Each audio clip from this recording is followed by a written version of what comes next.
بصوا احلى اكله ممكن نعملها وناكل ونشبع منها، ومش هقول لكم اقتصاديه لان ما عادش في حاجه اقتصاديه، كل حاجه دلوقتي بقت غاليه، بس بصراحه اكله حلوه قوي وعشا كده خفيف وعلى السريع. بعمله لما اكون بقى ايه طول اليوم ملخومه في حاجه وعايزه انجز وقتي كده بالليل. عملت طبق جبنه بالقوطه بس كان طعمه حلو قوي، وعملت بابا غنوم.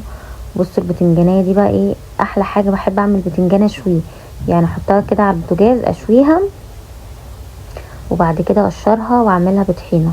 طبعا هكمل معاكم واقول لكم انا عملت ايه، بس نصلي على الحبيب. اللهم صل وسلم وبارك على سيدنا محمد حبيبي يا رسول الله. لسه اول مره يشوفني بقى متنسوش الاشتراك في القناه وتفعيل زر الجرس واعملوا اشعارات للكل. لو انتوا دايما بتشوفوني لايكات يا امارات يا اخواتي، لايكات ونشير الروتينات بتاعتي كده في كل مكان. بصي عندك صفحه على الفيسبوك، عندك اي حاجه تقدري ان انت تشيري لي فيديوهاتي فيها وروتيناتي ويومياتي تكوني مشكوره جدا، لان بجد تشييراتكم ولايكاتكم وكومنتاتكم اللي تدعولي فيها بالتوفيق وبتصلوا فيها على النبي وبتشجعوني فيها بتفرق معايا كتير في روتيني وفي يومي كمان.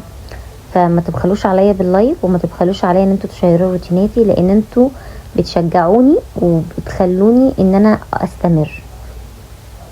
بصوا بقى انا جبت كده ايه، يعني انا بصراحه اليوم ده كنت منضفه المطبخ ومصوره كذا روتين ونضفت الشقه وعملت حاجات كتير. فكنت هطبخ، كنت عامل صينيه بطاطس ورز بالشعريه وكده. بعد كده قلت ايه، طب ما انجز وقت، يعني عايزه انجز وقتي لان خلاص بقى محمد لما بيجوع وببقى ملخومه في التصوير او حاجه مش هيستناني اعمل اكل، فالبيت كله كان عايز ياكل بصراحه. فروحت ايه، وانا كمان كنت جوعت برضو لان كنت بصور زي ما قلت لكم. فرحت جبت بقى بطاطستين كده مقطعاهم صوابع، هعمل بطاطس محمره وهعمل بابا غنوم زي ما انتوا شفتوا. جبت البتنجانه دي كانت عامله، البتنجان عامل يعني دي عامله 10 جنيه، عامل 15. جبت بتنجانه كبيره كده وجبت طحينه برضو، جبت ب10 طحينه وجبت البتنجانه وكان عندي البطاطس وجبت القوطه وكان عندي الجبنه. ورحت عامله طبق بابا غنوم بصراحه حلو. ما بعملش يعني حاجات كتير في البابا غنوم، هو بعمله بالثوم والفلفل وشويه بقدونس على الوش زي ما انتوا شايفين وطماطمايه، وبظبط الدنيا بس ما بحبش اقطع الطماطمايه صغيره، بحب تبقى كبيره كده عشان تبقى واضحه وناكلها في ساعتها، عشان لما لو فاض بابا غنوم ما يحمضش بس. ورحت مقطعه زي ما انتوا شايفين بقى البطاطس اللي ب25، وللاسف تحس ان هي راح تبوظ، يعني مش فريش كده، باين في مشكله في البطاطس ولا ايه. عامه الشتا هيبوظ اكل كتير جدا، الشتا فعلا بيغلي الحاجه وبيغلي الطماطم وبيغلي كل حاجه، لانه الشتاء يعني عز الشتاء بيغلي الحاجه، لان في حاجات كتير بتبوظ لان الجو بيبقى ساعه زياده عن اللزوم، وبرده في الحر قوي في حاجات كتير بتبوظ. فالقوطه ابتدت ترخص اهي، بقت ب15 وب10. هنبتدي نخزنها، بقول لكم هنقشر الثوم وهرجع لكم تاني. هنبتدي نخزن بقى الحاجات اللي هي ممكن ترخص معانا لرمضان بقى. كل سنه وانتم طيبين. الفتره اللي جايه القوطه ممكن تنزل سعرها شويه وبعد كده تغلى تاني برده قوي، فهنخزن برده القوطه. ممكن برده نخزن البطاطس لو سعرها نزل شويه. البصل سعره غير اليومين دول فمش هينفع نخزنه قوي. الورق العنب ب120 برده مش هينفع نخزنه قوي، لان انت طبعا لما تيجي تجيبي مثلا ورق عنب مثلا ب40 او ب30 جنيه لما يكون 120. عايزه تخزني ليمون برده دلوقتي سعره مش غالي قوي برده حلو. في حاجات الكرنب برده، الكرنب عامله 50 وعامله 40 وعامله 30 برده مش وقتها. ليه؟ ان الشتاء خضاره كتير، الشتاء الكرنب والجرجير والفجل والسبانخ والخبيزه والشبت والبقدونس والكزبره والبصل الاخضر والنعناع والفاصوليا واللوبيا والبسله. بصوا في اكل كتير قوي قوي في الشتاء حلو وكتير وبيرخص. لو بقى مكانه غلي الرز والسمنه، يعني هي بصوا دي بتشيل دي، هي مفيش حاجه بترخص، بس يعني لو الحاجات اللي هي المكرونات والزيت والسكر والسمنه رخصت تلاقي الخضار رفع قوي، ولو العكس برضو. يلا ربنا يصلح حالنا جميعا ويوفقكم. على فكره انا عامله لكم روتين هنزله لكم حلو جدا جدا، يا رب يعجبكم. ومش روتين، تحدي ما بيني انا ومحمد، ان شاء الله يعجبكم. وان شاء الله برضو الفتره اللي جايه يعني تعليقاتكم بقى وتشجيعاتكم وتوجيهاتكم ان انتوا اكمل في الحاجه دي او ما اكملش هيفرق معايا كتير.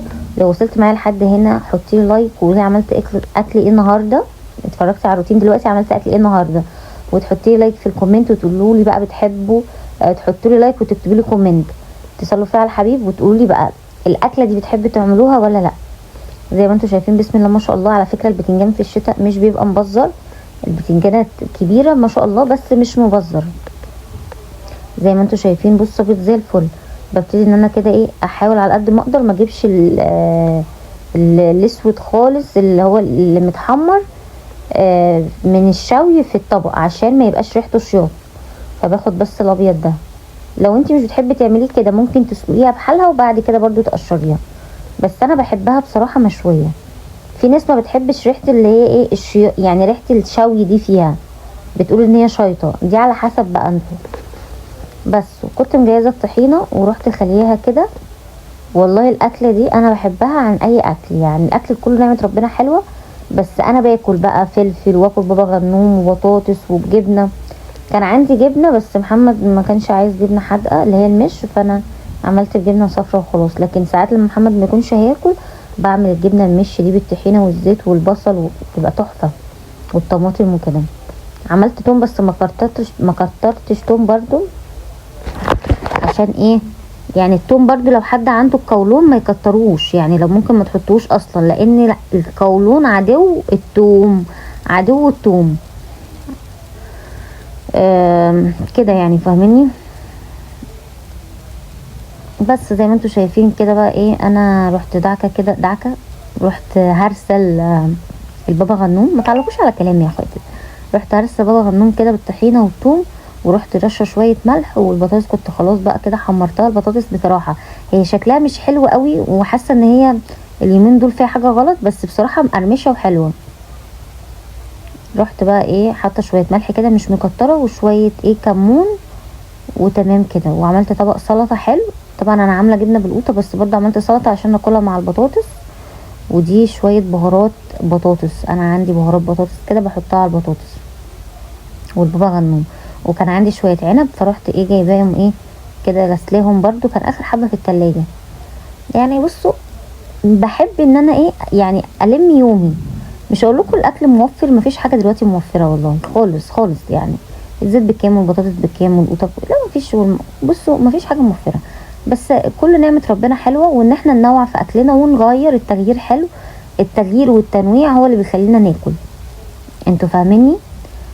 حتى لاولادنا والله، يعني عارفين لو حتى في المدرسه برضو عملت لهم سندوتشات بطاطس، وعملت لهم سندوتشات مثلا جبنه، سندوتشات بابا غنوم اللي هما بيشتروها من بره. السندوتش بره. بس بقى زي ما انتم شايفين عملنا طبق جبنه بالقوطه، الجبنه الصفراء، وعملنا طبق بابا غنوم القمر ده، وعملنا بطاطس محمره، وعملنا سلطه، وهنا عنب. يا رب يكون الروتين عجبكم. متنسوش اللايك والشير والكومنت الحلو اللي صلوا فيه على النبي عليه الصلاه والسلام.